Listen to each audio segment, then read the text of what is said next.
नमस्कार प्रणाम। हम आप सबके भाई बेटा भोजपुरी गायक मनुराज एक बार फिर से स्वागत बटे मनुराज सिंगर ब्लॉग में। तो आज हम जा रहा बनी चरपोखरी और रविकांत भाई की आज बहु भोज भाई यानी कि शादी हो गई बटे और आज रविकांत भाई के बहु भोज बटुए तो उजे हम जा रहा बनी बाइक से। तो चलल जाओ रविकांत भाई के बहु भोज में और मिलाइम रविकांत भाई से।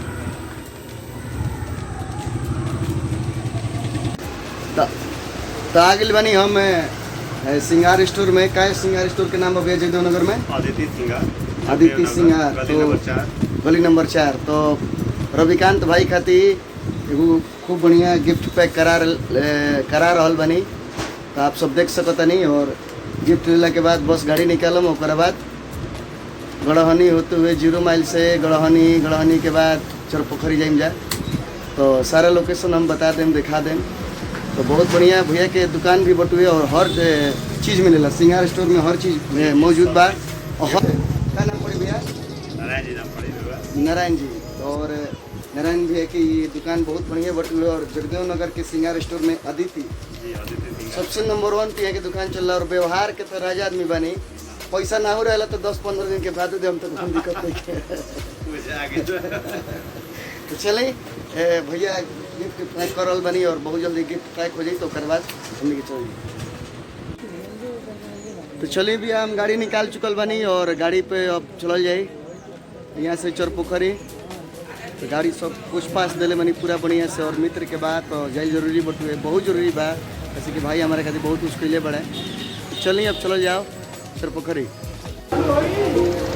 तो चलिए हम रविकांत भाई के रिसेप्शन में आ गए बनी। तैयारी हो चुकल पूरा और रवि भाई आई हैं और हमारा जीवन में हमारा खातिर बहुत कुछ कैले, अपन समय दिले और भाई हमारे के दिल से माने ले।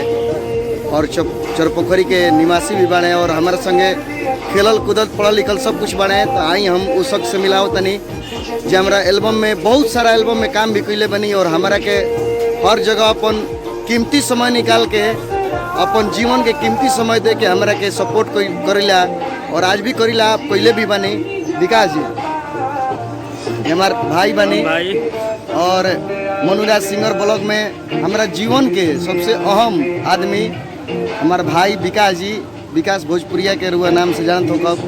और भाई लगातार हमारे संगे कंटिन्यू बहुत दिन तक हमने के साथे रहल बनी जा और आज भी बनी जा। लेकिन कुछ समय के लेके भाई के शादी ब्याह हो गई। सपोर्ट कबो बा कबो रही। तो भाई हमारे बाने और बहुत मैंने जे भी हमारे ब्लॉग से जुड़ल बानी धीरे धीरे सब भाई लोग हमारे से मिली हैं। तो अपन ब्लॉग में बता दें कि क्या हमारे जीवन में क्या कैले बड़े। तो विकास जी हमारे जीवन में सबसे बड़ा योगदान रहल बटुए और रही।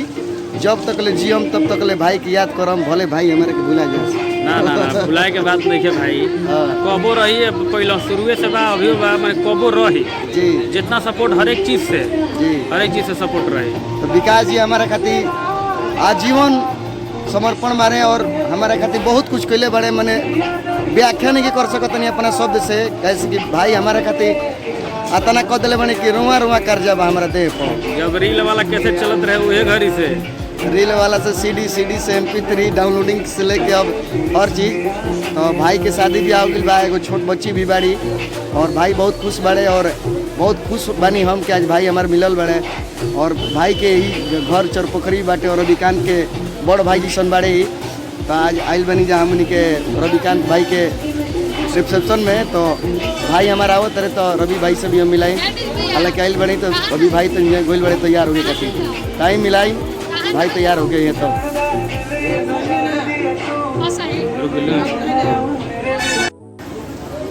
रविकांत के भाई के रिसेप्शन में आदरणीय बड़े भाई यहाँ के हम अपना बड़ भाई से कम ना मानी ले। और पंचायत भैया CRD पंचायत के वर्तमान मुखिया जे कि समाज खातिर बहुत मेहनत करी ले और भैया विगत कई वर्षों से लागल रही मुखिया बने खातिर। और इस साल भैया माता रानी के आशीर्वाद और जनता के आशीर्वाद से भैया के मुखिया भी बनी नहीं रउआ सब है। तो हमनी के बड़ भाई प्रणाम लाल मुक्ति भैया। और रिसेप्शन में रविकांत भाई के रिसेप्शन में लाल मुक्ति भैया के आगमन हो गई बा। और भैया समाज सेवी बानी और जनता खातिर जब मुखिया भैया ना हो रही तब वहाँ पे सेवा समर्पित रही और दिन प्रतिदिन साल के हर मौसम में सब लोग खातिर विकास कैले बनी। तो भैया हमारे चैनल खातिर कुछ कहीं कि कैसे सबसे पहले हम राउरा चैनल के धन्यवाद देतनी। मन्नू राज सिंगर हमारे छोट भाई, इनकर हमरा एथी में भी सुपर डुपर गाना जौन हिट कैले रहे जी जी जौन इलेक्शन में बाजल और उससे आशीर्वाद हमरो भेटल।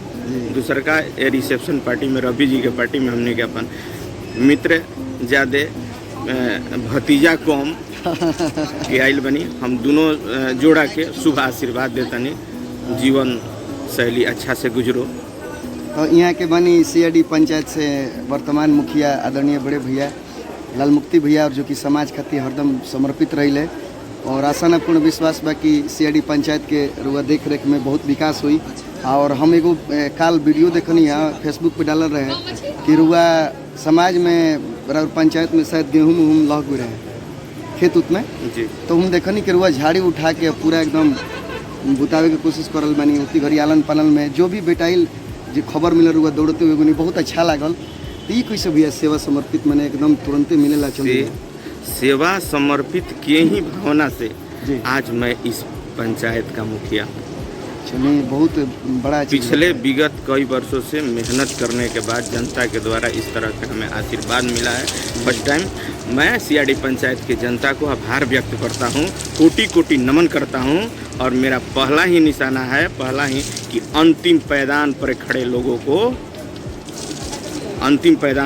लोगों को ही विकास करना, सबको सबके साथ सबका विकास तभी संभव है। बहुत भैया के नेक विचार बटी और भैया के बस यही तरह आशीर्वाद मिले रही। हम चाहतनी कि भैया जब तक हमनी के धरती पे बनिए तब तक रुआ मुखिया रही। हमनी के गोइला के बाद और गोइला के बाद इतना कर्म बढ़िया हो कि परिवार भी वो चीज़ के समझी और आगे भी विकास करत रही लड़का फैका नाती पोता सब कोई। चलिए ये आपकी बड़प्पन है। हाँ। और इसके बाद मैं अपने ग्रामीण जनता को, पंचायत की जनता को नमन करते हुए, आपके जो चैनल है सबको नमन करते हुए